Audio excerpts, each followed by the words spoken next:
மின்சுற்றின் வகைகள். எளிய மின்சுற்று, தொடர் இணைப்பு, பக்க இணைப்பு.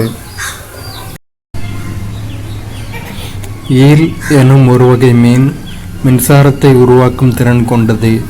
இவை மின்னதிர்வை வெளியிட்டு எதிரிகளிடமிருந்து தங்களை காத்து கொள்ளவும் தங்களது உணவை பிடிக்கவும் செய்கின்றன. இந்த படத்தில் கொடுத்துருக்குல்ல, இதுதான் ஈல் மீன். இந்த படத்தில் கொடுத்துருக்கிறது தான் ஈல் மீன். இது கரண்ட் ப்ரொடியூஸ் பண்ணுற கெப்பாசிட்டி கொண்டது.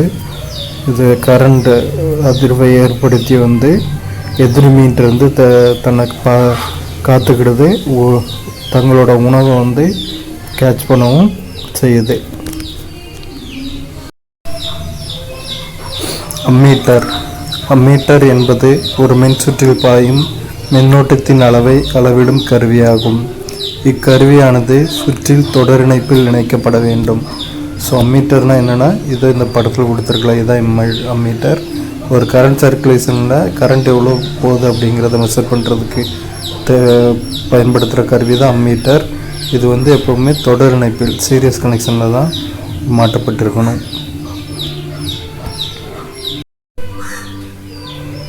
தாமஸ் ஆல்வா எடிசன் ஓர் அமெரிக்க கண்டுபிடிப்பாளர். இவர் 1000க்கும் மேற்பட்ட உபயோகமான பொருட்களை உருவாக்கியுள்ளார். அவைகள் பல வீடுகளில் பயன்படுத்தக்கூடியவை.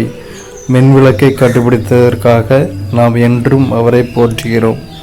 ஸோ மின்விளக்கை கண்டுபிடித்தவர் யார்? Thomas Alva Edison. அவர் அமெரிக்க நாட்டினை சேர்ந்தவர். எந்த கண்ட்ரி? அமெரிக்கா. அவருடைய காலம் பிப்ரவரி 11, 1847 டு அக்டோபர் 18, 1931.